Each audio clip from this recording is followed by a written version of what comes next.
Nabi Musa alaihissalam mengikuti perintah Allah Subhanahu wa taala.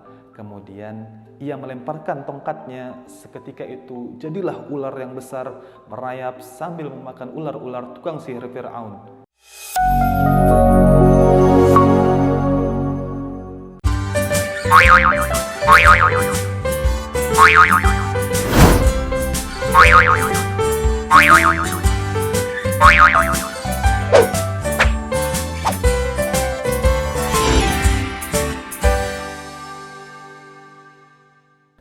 Bismillahirrahmanirrahim. Assalamualaikum warahmatullahi wabarakatuh. Hai anak yang soleh dan solehah, hari ini kita kembali lagi belajar pendidikan agama Islam. Namun sebelum belajar, marilah kita berdoa kepada Allah agar apa yang kita pelajari hari ini mendapatkan pahala dari Allah Subhanahu wa taala dan juga bermanfaat untuk kita semua. Ayo semuanya kita sama-sama mengangkat tangan. A'udzubillahi minasyaitonirrajim. Bismillahirrahmanirrahim. Rabbi zidni ilman warzuqni fahman waj'alni minas solihin. Amin ya rabbal alamin.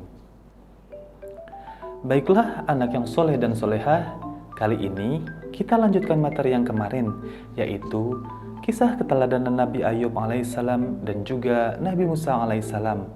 Nah, pada kali ini kita akan membahas tentang kisah keteladanan Nabi Harun alaihissalam dan juga Nabi Zulkifli alaihissalam.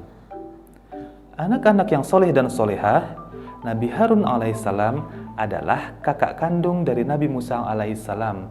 Tutur katanya sangat fasih, perilakunya sangat santun, dan kesetiaannya kepada Nabi Musa alaihissalam sangatlah besar. Nabi Harun alaihissalam selalu mendampingi Musa alaihissalam ketika menemui Fir'aun. Nabi Musa alaihissalam dan Nabi Harun alaihissalam selalu membela orang-orang yang tertindas. Kaum Bani Israel yang tertindas berhasil mereka selamatkan.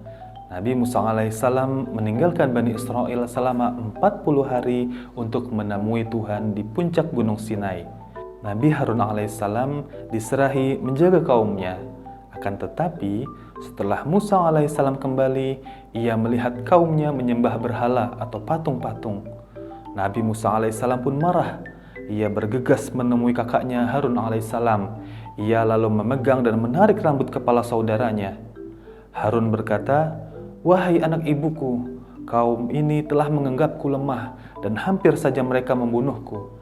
Janganlah engkau permalukan aku di depan orang-orang, dan janganlah engkau jadikan aku sebagai orang yang zalim."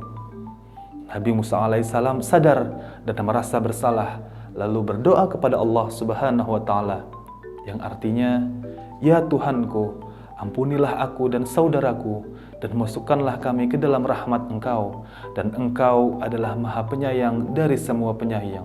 Quran Surah Al-A'raf ayat 151. Baik anak yang soleh dan solehah, yuk kita lanjutkan pelajaran selanjutnya, yaitu kisah keteladanan Nabi Zulkifli alaihissalam. Nabi Zulkifli alaihissalam nama aslinya adalah Basyar. Nama Zulkifli didapatkan ketika seorang raja bernama Ilyasa atau Nabi Ilyasa alaihissalam mengumpulkan rakyatnya. Raja itu bertanya, "Siapakah yang sanggup berlaku sabar jika siang berpuasa dan jika malam beribadah, maka ia akan diangkat menjadi raja?" Tak seorang pun berani menyatakan kesanggupannya. Akhirnya, anak muda bernama Basyar mengacungkan tangan dan berkata, "Saya sanggup tuanku." Sejak saat itulah ia dipanggil Zulkifli, yang artinya sanggup. Nabi Zulkifli alaihissalam adalah putra Nabi Ayub alaihissalam. Seperti ayahnya, ia juga mempunyai sifat yang sabar dan teguh, serta taat beribadah kepada Allah Subhanahu wa taala. Nabi Zulkifli alaihissalam kemudian diangkat menjadi raja. Pada masa kepemimpinannya, ia berjanji kepada rakyatnya untuk menjadi hakim yang adil. Di waktu malam, ia beribadah, dan di waktu siang, ia berpuasa. Ia melakukan sholat 100 kali dalam sehari. Tidurnya di waktu malam hanya sebentar. Allah Subhanahu wa taala berfirman yang artinya, "Dan ingatlah kisah Ismail, Idris, dan Zulkifli. Semua mereka termasuk orang-orang yang sabar. Kami telah memasukkan mereka ke dalam rahmat kami.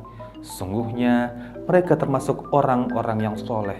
Quran Surah Al-Anbiya ayat 85 dan 86. Baiklah anak yang soleh dan solehah, demikianlah pelajaran kita hari ini. Sebagai anak yang soleh dan solehah, kita harus meneladani sikap para nabi yang selalu sabar dalam menghadapi cobaan dan tidak sombong ketika hartanya berlimpah. Semoga apa yang kita pelajari hari ini bermanfaat. Amin ya rabbal alamin. Ayo kita tutup pelajaran kali ini dengan membaca hamdalah. Alhamdulillahi rabbil alamin. Wassalamualaikum warahmatullahi wabarakatuh.